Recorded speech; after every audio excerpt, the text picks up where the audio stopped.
Hi friends, welcome back to the Programmer Guide YouTube channel.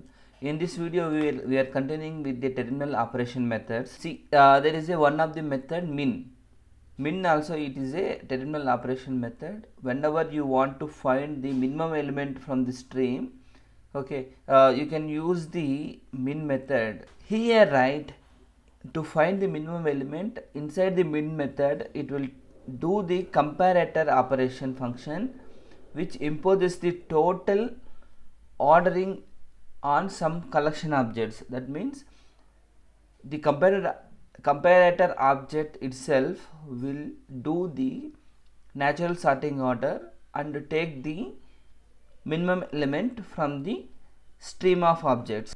As you know, right, comparator is going to be used more than some other places like a collection dot sort and arrays dot sort and stream dot sorted method. Also we have seen the examples. Okay, so this is how you can do the minimum operator from the collection of from the stream of objects, and it returns the optional. See, if you see the syntax, right, optional t min comparator of, so comparator super of t and comparator.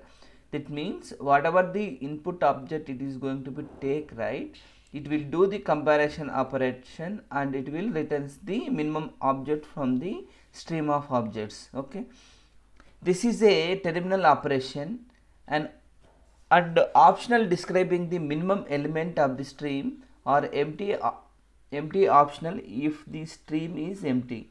Actually, optional is the one of the feature, right, in the stream API. In the Java 8 features. So we can explain in the further more information on optional. Okay, suppose, right, if the minimum element is the null, then it is going to be throw the null pointer exception. Let's see the example of the minimum, how it will take. See, this is the example of the minimum, right? Here array of list is there, and I have taken some random numbers. Okay, using the stream.min to get the minimum element according to provided integer comparator. Okay, here, right, it will do the comparison of the each and every element, and it will get the minimum element. Okay, that means object here we are doing the, instead of lambda expressions, right, so we are doing the construction reference to compare the objects. Okay, so if you run this example, right, it will return the minus 20. This is the minus 20. Okay, and we are going to cover the one more example, max, also in the same example. That means whatever I have discussed in the minimum, right, it is the vice versa. Okay, that means whenever you want to take the maximum element from the stream, right, you are going to use the max method. So in the max method also it is going to be use the comparator to get the maximum element from the stream. Okay, other than that, all the functional lists are the same. Let's see the example, max example, right. Here I am using the lambda expression, since in the previous example we have used the construction reference, right, so I am planning to use the lambda expression here, right. Compare is the method is there, right, in the comparator objects it is going to take the two input operations. So since it is a functional interface method, right, since one single abstract method is there, so we can use the lambda expression I dot compare to of j. So it is written comparison, and finally it will get the maximum number from the stream. Okay, so let's execute this program. 47 is the maximum number in the given stream. Okay, and in this video we are going to cover one more example, count. Count is the one of the terminal operation method. Okay, it counts the data from the, it counts the number of objects in the stream and returns the value.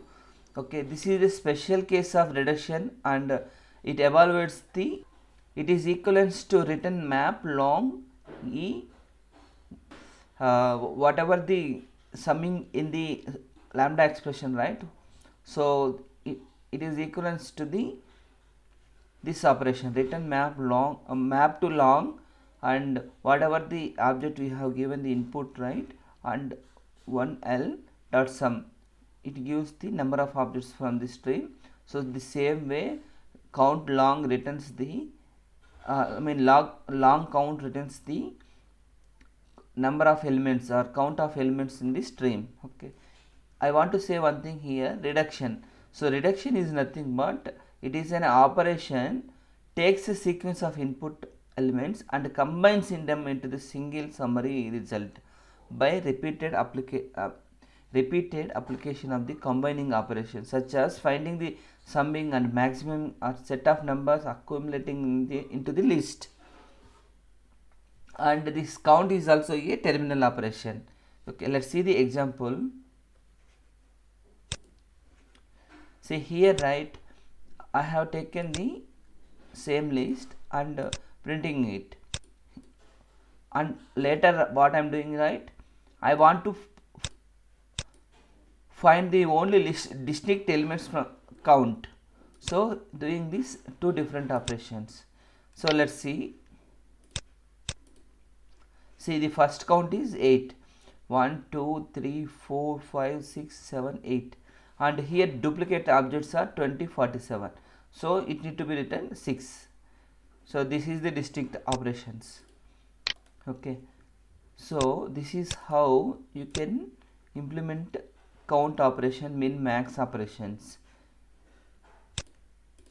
See, please subscribe the Programmer Guide YouTube channel for more videos. If you like the content, please like and share with your friends. Thank you for watching this video. Bye bye, take care.